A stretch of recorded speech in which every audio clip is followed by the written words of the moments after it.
As blogueiras não falam, assim, hoje a gente vai gravar um vídeo que chama Maquia e Fala. Olha esse cabelo. Eu tô quase careca. Não fala maquia e fala? Então, hoje vai ser um vídeo arruma e fala. Porque eu preciso desmontar esse cenário de Natal, até porque, né, acho que nessa altura de campeonato, provavelmente o Natal já vai ter passado, porque eu tô gravando esse vídeo ainda não é Natal.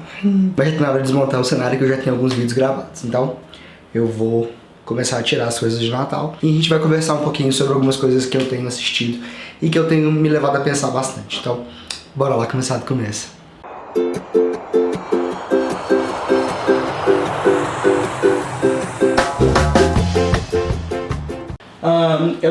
Eu assisti recentemente alguns stand-ups.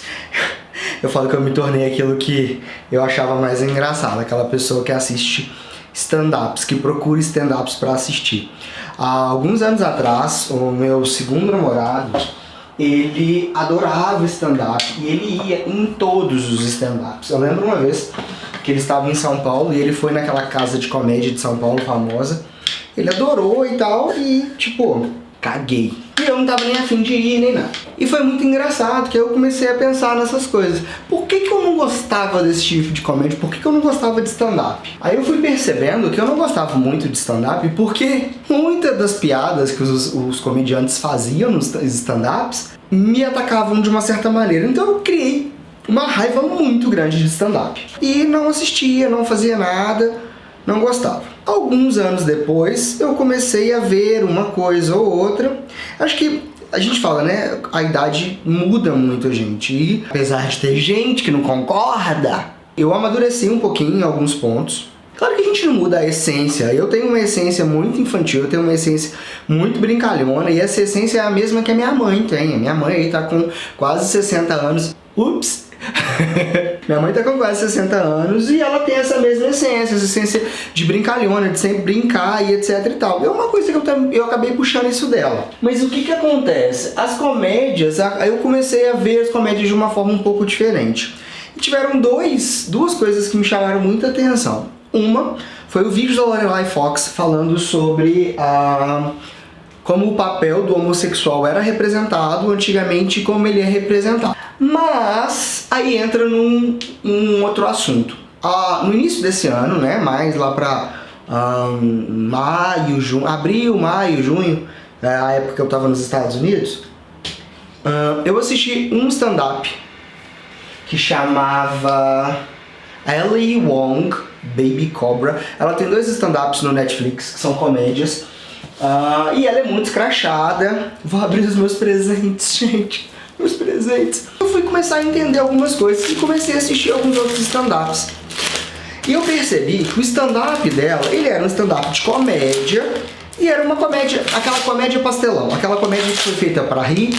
Aquela comédia que ela não vai acrescentar praticamente nada na sua vida. Depois que você assiste um stand-up na Netflix, o algoritmo dela começa a te dar vários outros stand-ups para você assistir. E foi exatamente o que aconteceu.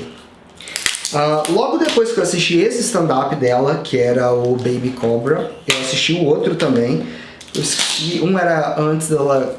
ela tinha acabado de casar e estava grávida, e no outro ela estava grávida da segunda filha. O Netflix me recomendou um que chama Nanette, da Hannah Gadsby. A Kéfera já até comentou sobre isso, e é muito engraçado que a Kéfera comentou um pouco depois de eu ter acabado de assistir. Então foi muito interessante, eu gostei muito do documentário. Só um parênteses, gente, vocês já viram esse box do Tim Burton? Esse box do Tim Burton é maravilhoso. Esse stand-up, ele é maravilhoso. É uma comediante australiana eu esqueci, da Tasmânia. E ela conta a história dela. Seja ela se assumindo, seja o que ela passou na vida dela, o quanto que ela se odiava por ser homossexual e tal. E você ri muito, muito no stand-up dela. E eu percebi uma coisa. Apesar dela ter um ódio gigante de algumas coisas, ela não fazia muito piada com o outro pra te fazer rir. E isso me chamou muita atenção, acendeu uma luz na minha cabeça. Por que a gente precisa fazer o outro sofrer pra gente rir? Tanto que eu fiz, tem um vídeo no meu canal, vou deixar linkado aqui embaixo, que é falando sobre piada é pra te fazer rir ou pra te fazer chorar. E nesse momento eu vou ter que dar um grito com as cachorras pra elas ficarem quietas. Eu fui percebendo que a gente não precisava fazer rir pra fazer o outro chorar. Eu não tenho nenhuma talento pra fazer comédia, eu sou péssimo. Primeiro que eu sou tímido pra cacete, pode não parecer, mas eu sou muito tímido. E eu fui percebendo que você não precisava fazer alguém chorar pra fazer rir. Aí eu comecei a consumir esse tipo de material. E foi muito engraçado, porque tem muitas coisas interessantes que a gente pode aprender, que a gente pode entender com a comédia. E isso que me chamou muito mais a atenção. Eu pausei, eu tô com um stand-up pausado ali na tela, no Netflix, que assim que eu terminar eu vou voltar a assistir. Que é sobre... chama América Latina para Imbecis, com John Leguizamo, que é um cara que literalmente fala sobre a América Latina, sobre o latino, sobre o que a cultura latina trouxe para o mundo e tal. É uma comédia, mas é muito, muito, muito legal para você aprender coisas.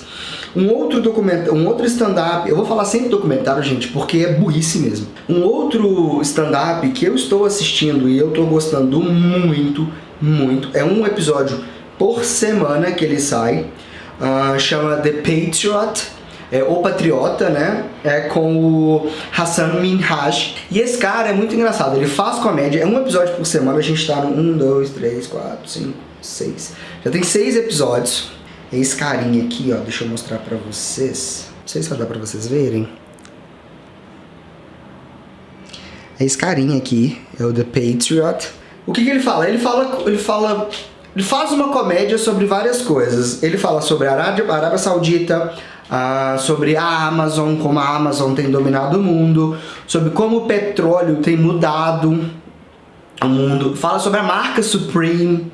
E fala sobre as políticas de imigração do Trump, que é sensacional. Você ri, mas te leva a pensar. Um outro também que eu assisti agora recentemente, é muito interessante, só que assim, esse me levou a pensar demais, é com o Daniel Sloss. E ele tem dois especiais na Netflix, que chama Humor Negro e Quebra-Cabeça. O de Quebra-Cabeça, gente, vocês não estão entendendo o de Quebra-Cabeça dele.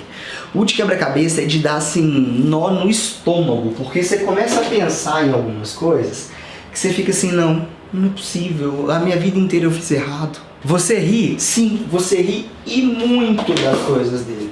Mas é muito, porque tem muita coisa que você dá comédia.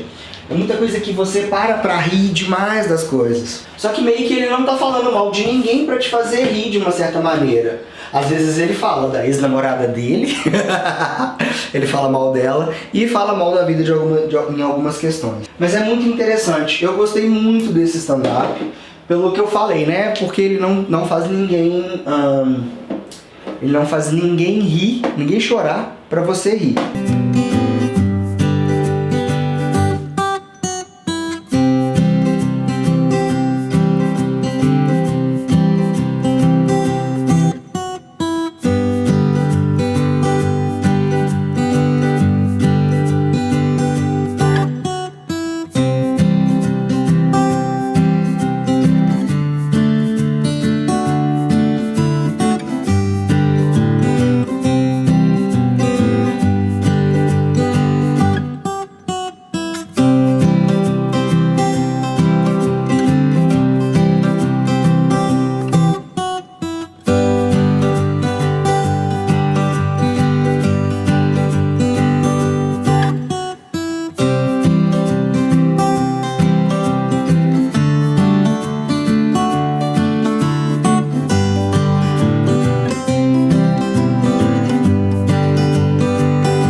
Então, gente, isso que eu tava falando, que eu ia conversar com vocês um pouquinho sobre essa questão da comédia. É uma coisa que, tipo, eu sempre via diferente, eu sempre via com maus olhos, porque eu me sentia atacado pela comédia, porque eu achava que comédia era sempre a mesma coisa, até eu perceber que não, comédia não é sempre a mesma coisa. A gente tem comédias que são realmente muito boas, que não atacam ninguém, que não são feitas pra fazer mal a ninguém, não é feita pra ninguém chorar. E existem essas comédias mesmo pastelões que estão aí exatamente pra humilhar alguém pra que você ria. Se você é essa pessoa que gosta desse tipo de comédia, se poupe, me poupe, nos poupe, melhore. Porque acho que em pleno 2018 a gente não precisa fazer ninguém chorar pra um outro rir. É redundante, eu já cansei de falar disso, mas eu acho que isso é extremamente verdade. Mas essa é a minha experiência, que hoje, né, eu estou todo dia ali procurando um novo stand-up no Netflix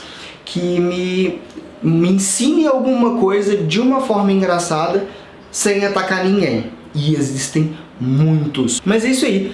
Eu já terminei de montar meu cenário, mais ou menos. Ele vai ficar assim por um tempo. Agora eu vou só terminar de pegar esse monte de papel aqui no chão, essa bagunça que tá aqui nessa cama, e vou arrumar esse restinho das coisas. Espero que vocês tenham gostado. Isso foi só mais um... Eu precisava gravar um vídeo, eu precisava ajeitar o cenário, e eu tava com isso na cabeça e eu precisava falar. Espero que você tenha gostado. Curta esse vídeo, comente, compartilhe, e até o próximo vídeo, pessoal.